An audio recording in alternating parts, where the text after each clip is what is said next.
Hi, I'm your host, Dr. Lori, and welcome to Universally Unique, exploring the neurodiverse world of the extraordinary. This podcast fosters curiosity and understanding about neurodiversity while empowering individuals with tools for acceptance and inclusion in classrooms, the workplace, and communities. Featuring shared stories of neurodiverse life experiences, it sheds light on navigating a world not designed for diversity. Universally Unique starts now.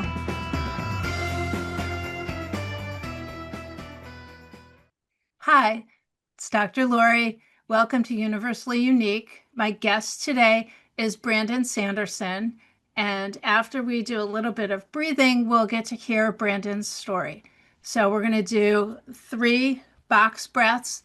I'll count us through those. We're going to breathe in for 4, hold for 4, breathe out for 4, hold for 4, and then go again. So breathe in, 3, 2, 1, hold, 3, 2, 1, breathe out, 3, 2, 1, hold, 3, 2, 1, breathe in, 3, 2, 1, hold, 3, 2, 1, breathe out, 3, 2, 1, hold, 3, 2, 1, breathe in, 3, 2, 1, hold, 3, 2, 1, breathe out, 3, 2, 1, hold, 3, 2, 1, and a nice sigh. Hopefully everyone feels relaxed. So Brandon, what I'd like to start with is just for you to give us a little bit of an overview of your journey as an individual who is neurodiverse. I know from our earlier conversation, as we were talking about the podcast, you had shared with me that you have a couple of areas of neurodiversity. Yeah, so I start with my name's Brandon. I am 28. I live in Canada. And my neurodivergent story started later in life as an adult. I got diagnosed in October of 2024, and I was 26 at the time. And throughout kind of my childhood journey, I think it was kind of masked and was not noticed during that time because of I had a learning disability with my motor skills. So I have very bad writing and just really struggle with keeping writing down. Like if I have to write neat for too long, it just cramps my hand. I can't do it. So I think because we figured that out and I got the supports I needed, kind of didn't affect me throughout school. And then I got into a career that was kept me on a pretty regimented schedule, and I kept myself kind of in a good space. So it's kind of, I think, why I got diagnosed so late in life. Yeah. And there may have been things that because of your learning disability in the area of writing that people were doing that you didn't even necessarily pick up on. Like they may have been creating routines and processes for you that were actually helping with your ADHD as well without anybody realizing it. Yeah, and I think a lot of that was the case. Like if I look back on my journey, I was a retail leader and started in retail when I was 16. And when I was part-time, I went to school and then I worked afterwards or I did homework. So it was pretty routine. And then when I did go full-time, I went to a location that was very good at keeping me on the same schedule. And then it kind of just all flowed. And the pandemic, I guess, kind of showed some inconsistencies. And I guess I really kind of started to see some behavior shifts and things during then. But because it was the pandemic, I think that kind of masked that as well. And I kind of made it through for that. And then I really noticed it once I moved stores in 2023. I had schedules that were constantly changing. I would work one day from like open to 5:30, and then I would work another day, like the next day till close, like halfway in the afternoon till close, and the next week it'd be completely different. And I just couldn't keep all those kind of routines I had in place at home to get me out the door kind of all started falling apart. So Yeah. Well, and I would imagine during COVID, I think everybody felt really disoriented and out of sorts. So trying to determine what was the isolation or the strange way that we had to operate in our lives and what was something else kind of bubbling up to the surface. So I think it doesn't seem to be very uncommon at this point that folks are getting diagnosed with attention deficit hyperactivity disorder later in life, depending upon how things were going for them earlier. I know a lot of children don't get diagnosed right away when they have teachers in the early grades who are very organized and very orderly, and their classroom schedule stays pretty consistent, and they have mechanisms that kind of keep kids in on a path, and there and once Mhm. that is out of place, then things start kind of coming up, and things start to get to be much more noticeable. So what have you been doing now that you know that you have some attentional issues? What kinds of things have you been doing to try to get yourself so that you have a better routine and life goes a little smoother?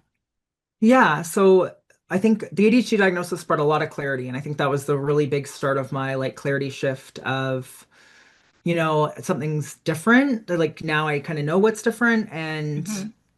I can start piecing together why certain things kind of happened as I was kind of growing up, and it made some things that I didn't understand from other people, like growing up, other kids, the way they acted, why I acted differently, and had different issues with learning, with like keeping schedules, like just forgetfulness, all these things. Hmm. And I think my like even my executive functioning and my like moods, I had very high mood swings of going up and down. So I was very much it kind of was a clarity piece, and then was like, okay, what do we do to kind of make this functional? So one of the big things I started doing was creating places in my house for things. So I keep my bag near the back door. I have my shoes there, everything kind of ready to go. I set the coffee maker so it's ready for the next day.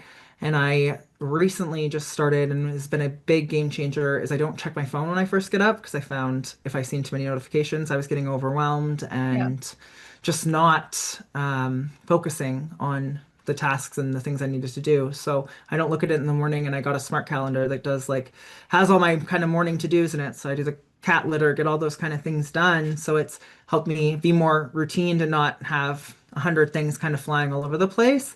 I think another big piece was just kind of learning what different kind of methods will work for me, because Yeah. before I would have like outbursts and my doctor was like, well, just do like the five like senses, and I'm like, I can't remember any of these things. So really give me clarity to do box breathing, do like the Hmm. things that are very simple, easy to remember. Yep. um and just to have like systems that work. Like I have like in my downloads folder, I'll separate like what I need to do, and then I move it out of there when it's done, and just way more kind of things that work for me, and that I just need to work with what works for me and know that it might not work for everyone, and that's okay. And that's what I think gave me a lot of clarity, is the neurodivergency makes me different, so I need to do what works for me, not what might be the standard norm for everyone else kind of thing. Yeah. I think that's what makes you interesting, but that's the outlook that I have on life and on people is I don't like when everyone fits in a box. I find it to be actually quite boring. I would much rather talk to somebody and engage with somebody who looks at the world in a different way. Yeah. But I I think think that's why I really like the podcast name too, Universally Unique. Like it's so true, right? We're all unique. We're not in one box. yeah, we all are, and we're all individuals in a variety of different ways, although some of us probably have diagnoses that make it more obvious that there's something different, and the rest of us just operate differently. Um, I would suspect too, I know in talking with a couple of other individuals who had later in life diagnoses, the big aha, like, oh, that explains this, and that's why that was a problem. That, it not that you can go back and change things, but I think it helps to recognize that there were probably situations that you may have felt, oh, I was really terrible in that situation. But in all reality, you were working with something that you didn't know you were working with. It's like Yeah, I you. really had that around my self-control and my self-control really around drinking. I Mhm. had no self-control around drinking and thought it was because of the alcohol and just not knowing when to stop. And when I went to Europe in August of last year, and I did try drinking, and I had a whole different mindset with it because I'm way more self-aware and kind of in that sense of being medicated and having the ADHD managed and under control. So it wasn't a like I'm going to this as a crutch or I'm going to this because I don't know what's wrong. I'm just having a couple drinks with friends. So that is a big, huge thing that kind of started coming up as like aha moments for me. Yeah, well, and I would suspect too that if you were using alcohol to deal with the situation that you didn't know how to deal with and you didn't know why you didn't know how to deal with it, then after it's all over, you feel bad about probably what happened. Or, I I had too much to drink. I had too many calories. I had a whole Yeah. pizza by myself or whatever it is that kind of occurred from that. And then it's a spiral and it Yeah, becomes I think like that's, death I spiral. think, yeah, I think the spiral that really happened with the ADHD side of things with the drinking is if I would drink too much and I'd forget, then the rejection sensitivity dysphoria got so bad of like, what did I do? And the like, just like what, like RSD and all the, did I make somebody angry? Like, I can't remember what I did. Like, so then I had Yeah. anxiety and it was a ripple. It It's a real spins. spiral. Yeah. Yeah, effect. It Yeah. spins. It's yeah, and it's not going anywhere good. Um, so I think now you have systems in place, which I think suspect is really helpful. One of the things that I've noticed some folks have been saying that I've had contact with is not using the diagnosis as an excuse, but recognizing the diagnosis is that's part of the package and that you kind of have to operate in a particular way. And are you finding that other people in your life are like, oh, come on, you're just saying it's your ADHD. Why are you saying that? Just get over it, suck it up, you know, work harder, Yeah. sleep more, Uh, whatever it is that people say. yeah, I haven't had too much of that. I think a lot of my like friends, when I told them, I have one of my friends is a psychotherapist, so she really understood that. And a couple of my other friends, they just said, "Oh yeah, like it doesn't really become a thing." I think because I got systems in place to handle it now, so Yeah, I'm so good at managing it, and I picked those pieces up that I don't make it an excuse. I just work around how I need to work, and I schedule yeah. myself that way, and I've just kind of really integrated my life so that it's works around it. And I think the big piece of that puzzle too is when I left the corporate job and got rid of that. And now that I can kind of manage around kind of how I operate and how my brain works and when I can kind of function and do things, that's been helpful as well. So you get to control your schedule, which makes a Yeah, huge, huge difference. yeah, Um, having more and control of it is helpful. yeah, I think, one of the advantages at this point in time is there's lots of technology that can be helpful. I mean, some of it is not so helpful. Like, you said, don't turn the phone on right away Yeah. because it creates a challenge. But if you lose your phone, you might be able to find your phone again because of technology. Or I know a lot of folks use why can't I think of what they're called? Those Oh, the those cube trackers, things that like they the put on like their keys and other things. So yeah, like the they air tags and stuff misplace like that. it, Yeah. they find it. Um, I think there's a lot of advantages to using technology in your favor as opposed to it becoming a distraction. So I Yeah, think it's the great. technology can be helpful, I think. And that's I think what the biggest piece was because I was a big believer. I'm a huge Mel Robbins fan and she's always I keep my phone not near the bedside and I make sure that I don't go on it first thing in the morning. And I was like, I could never do that for the longest time. And then one day I was just like, I'm struggling with getting these habits in place. I got the calendar for Christmas and I'm like, I'm gonna try it. I gotta try it. I gotta see if it's gonna work. And that was a game changer. And the ear tags, the wallets now that are like have the like Find My in them, those are Yeah. a game changer to make sure I don't lose anything. Yeah, no, They need to it's make very something soon helpful. for my sunglasses because I keep losing those all the time. It's been a thing of leaving them sitting on tables and walking away without them. So that's You going to be the have next to, thing I'm going to find to put a tracker on. yeah, you'll have to ask them to invent something that's small enough to stick on the side part. So Yeah. tell me, from all of this, have you kind of come to a conclusion that maybe you have a particular superpower that is a kind of a byproduct of your neurodiversity? I do. I clicked on this one right away when you kind of asked it in the pre-interview when we were talking. I'm really, really good at multitasking, and I know that's something that people are against and like think it's a negative, and it is a negative, but I'm so good at it. Like I will have multiple things on the go on the computer and jump between tasks. And I think I recognize that now looking back at my retail career, and that's why I was able to make it so long in one career as well, Hmm. is that I was very good at multi-directional and multitasking through that space. And I think that is showing very clear in me doing, because I'm doing life and personal development coaching, and I was in a background of tech support and services, and I'm doing that as well. And I think the mix and the multitask is just showing up in there of like being able to go and do tech repair, and then I come home, I hop on a call kind of thing. And it's showing how well I can blend with jumping from one thing to the next, and just even on the computer, jumping from editing to then jumping into a call about coaching or editing our newsletter and just jumping back and forth. So I think the multitasking is a huge thing, and just spinning all the plates to at home while I start this business, and I'm working for my friend through her therapy business as well, with her human resources stuff. And I think it's just it's huge that I can do that. Like it's something that not many people can. And I'm realizing how it's helped me throughout commuting and going back and forth and having to do so many things as one person and starting the business and getting everything up and running. It's a superpower that's good to have. Yeah. And I think, I mean, I have some feelings about my own inability or ability to multitask. It sort of depends on the day. But I think it works when you know what when you understand the tasks.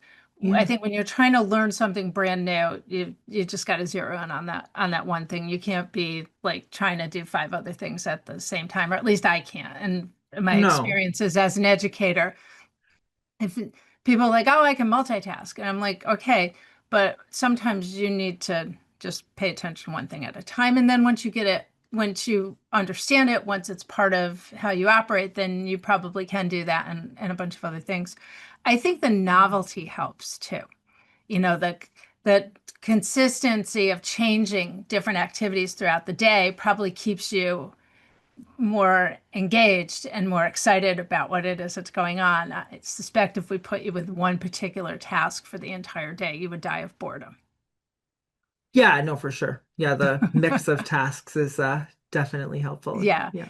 that seems to be a bit of a factor amongst folks with ADHD. It's like if it's interesting, exciting, Zoom, I can pay attention to it. But once it becomes kind of routine and not so interesting anymore, it sometimes that's when it becomes a problem to sort of stay focused on it.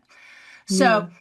you said that you don't turn the phone on first thing in the morning. So what other things do you do to sort of relax and restore and kind of reinvigorate yourself? Yeah, so a lot of my like restorative, I'll meditate. What I do at night a lot of the times is I'll put on a sleep meditation if I can't sleep. So Hmm. I usually start, I have like a couple TV shows I watch that I normally fall asleep with, but I know isn't always great, but it's just always seemed to work. So I've Hmm. stuck with them because it's worked, it's there. And if not the sleep meditation, if I'm feeling very like overwhelmed or anxious at night, I'll spend an hour before bed on the couch with usually the TV on, and I'll play like a game on my phone, just kind of dial out of everything. Hmm. I like matching games and like things that are interactive, so I'll put that on while I have like something playing in the background. I find that's also another piece of why I say the superhero of multitasking is I'm very good at like I'll put a show on to listen and then I'll like play the game and I get a lot out of the listening of the piece. I think that's why I like Yeah. podcasts so much as well. Yep.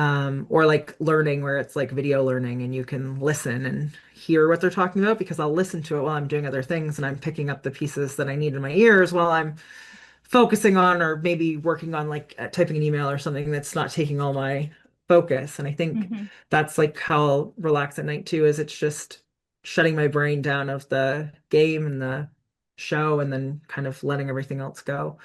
And I also like yoga and working out. I added working out back into my habit Good. back in February. I did like a phased approach at the beginning of the year to get like my routines back in place Hmm. from now being self-employed. And I did it one thing at a time and I let it implement for 2 weeks before I added something else. A part of my That's very ADHD wise. coaching, like Yeah. schooling that I did. And I'm like, I'm going to try this on myself. And it was Hmm. painfully annoying. I wanted to jump in and add something else so bad. And I'm like, no, Hmm. wait. And I got back into working out and the exercising in the morning, it gave me energy for the day, but it also helps me feel tired at night.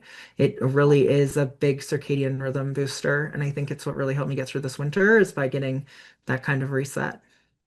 Yeah, and I think people do, you try to change too many things at once, and that whole feeling of, oh, it's the beginning of the year. I'm supposed to change my diet, I'm supposed to change my exercise, I'm supposed to change my sleep, I'm supposed to get rid of all my friends that are toxic. I'm supposed to, I don't know, get all the clutter out of my house. I'm supposed to do all these Mhm. things at once. It's And I overwhelming. think you get overwhelmed and you're like, then you stop and you don't finish any of them. So I like your approach of adding one thing at a time. I think that was good. And then if it turned out that you didn't like that one thing that you added in or it wasn't working, then you knew that was the thing that wasn't working. So you knew what to change. It wasn't like there were five other things you weren't sure what it was that was causing, your schedule to not Mhm. completely and totally work out. So um you said that you have a friend who's a psychotherapist. You have several friends that are very understanding. Have you found excuse me, a community of other individuals who are neurodiverse? Are you building that? Or are you finding that the people you already knew are, they're like, oh yeah, that explains it. Okay, let's move on. Where's your safe place? Yeah, so the encounter I've had, like I've had all positive encounters. My roommate doesn't always understand it. He didn't understand it first. He was like, "Oh, ADHD, like everyone kind of has that." And then he see me like leaving cupboard doors open and everything, and he caught on to when my medication runs out, or if I'm Hmm. like it's like if at the end of the day, or I haven't taken it, and he's now understood. But I am in a community. I like Meredith Schultz, and I watch her.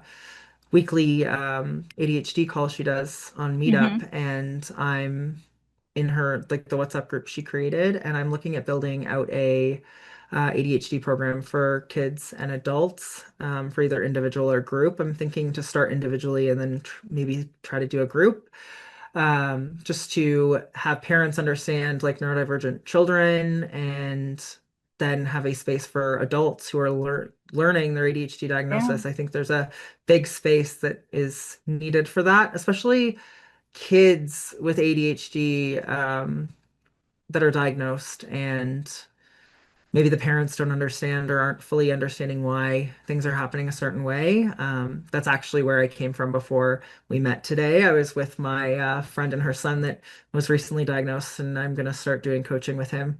Oh, excellent. We're going to start on March break so we can do a fun kind of session before we go into a more like school and really big executive function. But Hmm. that's kind of the start. I'm starting with that as like a pay what you can client while I finish up I'm doing some ADHD courses online just to really understand some more pieces and just really grow my knowledge before really fully launching. And I'm taking it slowly, but I also kind of plan this whole year to kind of build up my business and grow. So I'm working on it slowly while I kind of continue to learn, continue to grow and work through this like self-employment journey that I've started in Yeah. January. Yeah, self-employment it's a whole different world.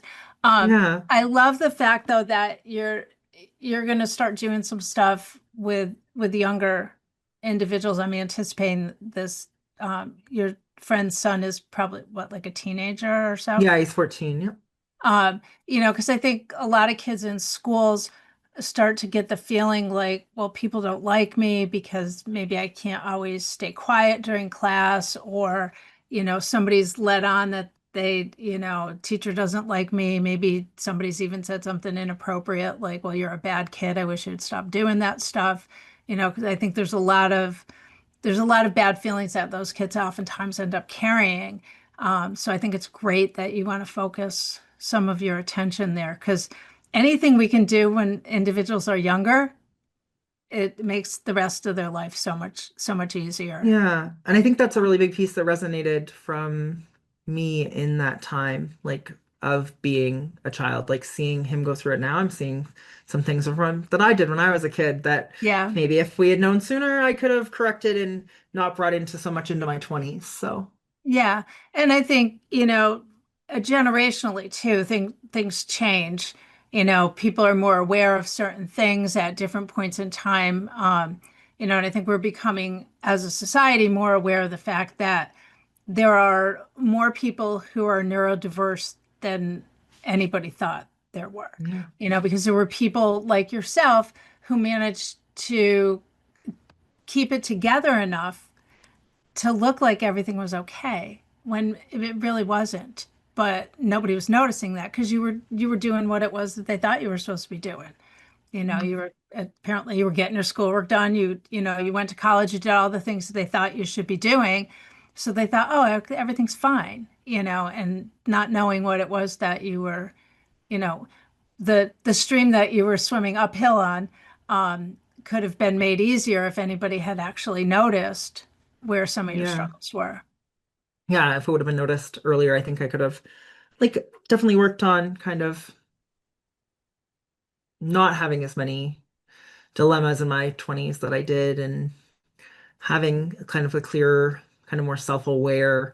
I think my self-awareness really kicked into once I got diagnosed with ADHD and just being more self-aware of myself, it was a real big question mark. So I agree. If you can get in front of it sooner, it's going to be so much easier for our early young adults coming into Yeah, the world yeah, to manage and understand more of why they were what they were doing as a teen instead of, oh, this is why I was doing some things as well into my young adult into my 20s. yeah. And if you can coach this teenager so that he builds some skills, he'll bring those with him as an adult. Because I think a lot of times what happens is kids go through school and somebody had limitations on them. Somebody had created the schedule, somebody had created a routine for them that was working for them, and then they get out in the world and that's not there anymore, and it's really hard for them to figure out how to make stuff happen. So, the earlier the better that somebody builds skills. So, Yeah, I agree. Brandon, it always amazes me how fast the time that I have goes, but we're getting close to the end. I wanted to thank you for your willingness to share your story with us, and your excitement about coming on the Yeah, podcast. I appreciated that. It made me feel like I'm hitting the audience that I want to hit, yeah, which is important. As well, because there's lots of folks out there that I think need to find a place where they feel comfortable. And uh, so all of your information is up on the Transformation Networks page. So if folks are looking to reach you, your social media, your email address, and all that stuff is there. So it'd be great. Hopefully, if somebody's looking for someone to coach who has a background and understanding of ADHD, that would be a good spot for them to find you. So yeah. They can thank reach out you to my so website much. and book a discovery call. So thank you so Yeah. much, All Lori, for right. having me on. And it was so nice to meet you and spend this last 30 minutes with you. I can't believe how quick it went either. So Yeah, it does. thank It you goes so very much. fast. Yep. All right. Well, thank you so much. Enjoy the rest of your evening, and thank you to everyone who's been listening. And we will see you again in a couple of weeks.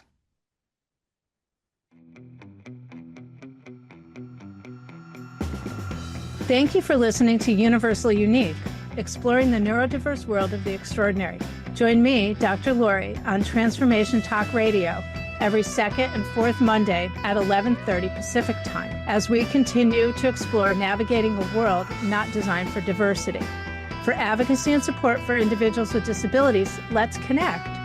Learn more about consulting and life coaching at notoholisticconsulting.com.